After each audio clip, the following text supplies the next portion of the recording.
Setiap hari kita tuh bikin ratusan bahkan mungkin ribuan keputusan. Mulai dari yang sepele, kayak mau sarapan apa, sampai keputusan besar yang bisa ngubah hidup. Tapi pernah nggak sih kita berhenti sejenak dan nanya, sebenarnya apa sih yang terjadi di dalam kepala kita pas lagi nentuin pilihan? Nah, kali ini kita bakal bongkar arsitektur rumit di balik setiap keputusan yang kita ambil. Oke, kita mulai dari sini deh. Coba ingat-ingat lagi keputusan terakhir yang baru aja Anda buat. Apa alasannya? Apakah itu murni hasil pemikiran logis? Atau jangan-jangan ada bisikan hati atau firasat yang ikut bermain? Nah, inilah misteri yang akan kita bedah bareng-bareng. Soalnya begini, pilihan sadar yang kita ambil itu ibaratnya cuma puncak gunung es. Kelihatan jelas di atas permukaan, tapi di bawah sana, di kedalaman yang nggak kelihatan, ada struktur kognitif raksasa yang diam-diam membentuk setiap langkah kita. Yuk, kita selam lebih dalam dan lihat ada apa aja di sana, lapis demi lapis. Kita bakal bangun piramida keputusan ini dari paling bawah. Dan fondasi dari segalanya, nggak lain dan nggak bukan, insting. Ini adalah sistem operasi bawaan dari evolusi yang dirancang cuma untuk satu tujuan utama, bertahan hidup. Coba lihat deh gimana otak kita merespons ancaman. Ada yang namanya jalur cepat. Ini semacam jalan tol darurat. Waktu mata kita ngelihat sesuatu yang berpotensi bahaya, sinyalnya langsung melesat, wush, ke amigdala, pusat emosi otak. Inilah yang micu reaksi instan lawan atau lari. Bahkan sebelum otak sadar kita sempat mikir, itu beneran bahaya atau bukan ya? Semuanya demi kecepatan untuk selamat. Nah, ada kalanya si jalur cepat ini saking cepatnya, dia malah ngambil alih semuanya. Inilah yang disebut pembajakan amigdala. Ini adalah momen ketika insting purba kita ngebajak kokpit, dan logika cuma bisa jadi penumpang yang nggak berdaya. Pasti pernah kan ngerasain pas lagi emosi banget atau panik? Nah, itu dia yang terjadi. Oke, kita naik satu tingkat lagi di piramida kita. Setelah data dari panca indera kita masuk, otak itu nggak cuma diem dan ngerekam pasif. Justru sebaliknya, otak secara aktif membangun realitas untuk kita. Jadi apa yang kita lihat, dengar, dan rasakan itu bukan dunia apa adanya, tapi versi dunia menurut interpretasi otak kita. Prosesnya kira-kira ada 4 langkah. Misal nih, kita cium bau asap. 1, hidung kita ngumpulin datanya. 2, otak kita ngenalin pola ini sebagai asap. 3, nah ini kuncinya, otak ngasih makna. Dia nyocokin sama memori dan mikir, waduh, asap, jangan-jangan ada kebakaran. Baru setelah itu, di langkah keempat, kita mutusin buat bertindak. Nah, ini konsep yang keren banget. Otak kita itu bukan cuma reaktif, tapi proaktif. Dia itu kayak mesin prediksi yang nebak-nebak terus apa yang bakal terjadi selanjutnya. Tujuannya, biar hemat energi.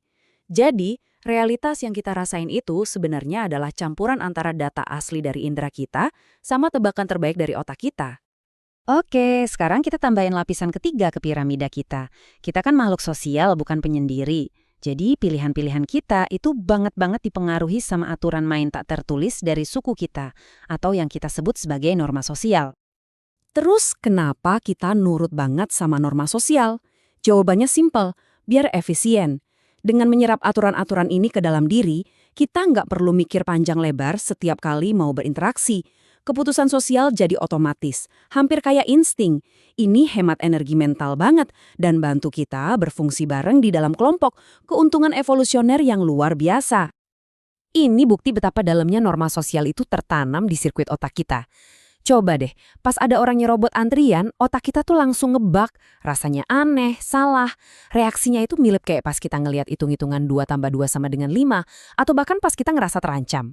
Pelanggaran aturan sosial itu nyalain alarm yang sama di kepala kita. Dan akhirnya kita sampai di puncak piramida. Sang CEO di kepala kita. Pikiran logis yang sadar.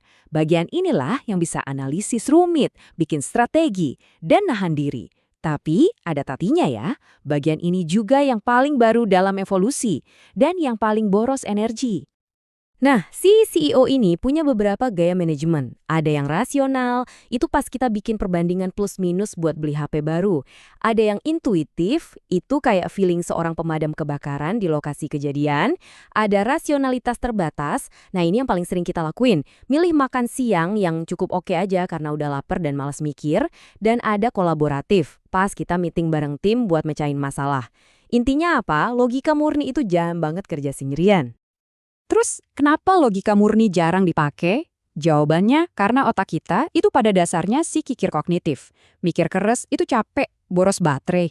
Makanya, secara default, otak kita lebih milih pakai jalan pintas otomatis dari lapisan bawah. Insting, persepsi, dan norma. Biar hemat tenaga. Dan ini poin yang penting banget buat diingat. Seringnya, keputusan jelek itu bukan karena kita nggak pintar. Logika kita, si CEO, mungkin sadar kalau reaksi insting kita itu salah, tapi dia telat. Dia gagal ngambil alih setir tepat pada waktunya. Inilah yang namanya kegagalan menimpa atau override failure. Oke, sekarang gimana kalau kita satuin semua kepingan puzzle ini? Kita udah lihat tiap lapisan secara terpisah. Terus gimana mereka semua kerja bareng buat ngasilin satu keputusan? Dan apa sih lem yang nempelin semua struktur ini biar nggak ambruk? Nah, ini dia gambaran lengkap alurnya. Informasi itu ngalir dari bawah ke atas. Mulai dari dorongan biologis atau insting, diolah sama persepsi dari panca indera, terus dikasih makna lewat asosiasi, disaring lagi sama norma sosial, ditimbang-timbang sama logika, dan boom, akhirnya jadi sebuah aksi. Ini tuh kayak tarian yang nggak pernah berhenti antara semua level di dalam diri kita. Jadi, apa yang ngejaga semua ini tetap seimbang, apalagi pas kita lagi stres atau di bawah tekanan?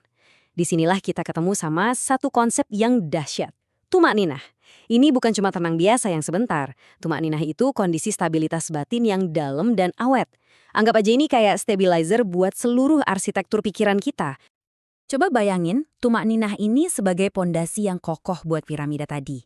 Kalau kita punya ketenangan batin ini, si CEO, pikiran logis kita, bisa tetap online dan kerja dengan baik, bahkan pas insting kita lagi teriak-teriak panik. Inilah yang bisa mencegah pembajakan amigdala, bikin kita bisa mikir lebih jernih, dan ujung-ujungnya bikin keputusan yang lebih bijak. Dan kita tutup dengan pertanyaan ini untuk Anda. Sekarang setelah kita sama-sama ngelihat cetak biru dari cara kerja keputusan kita, dari insting paling dasar sampai logika yang tenang di puncak, pertanyaannya adalah, apakah dengan tahu semua ini, kita bisa jadi arsitek yang lebih baik untuk keputusan-keputusan kita sendiri? Coba deh renungkan.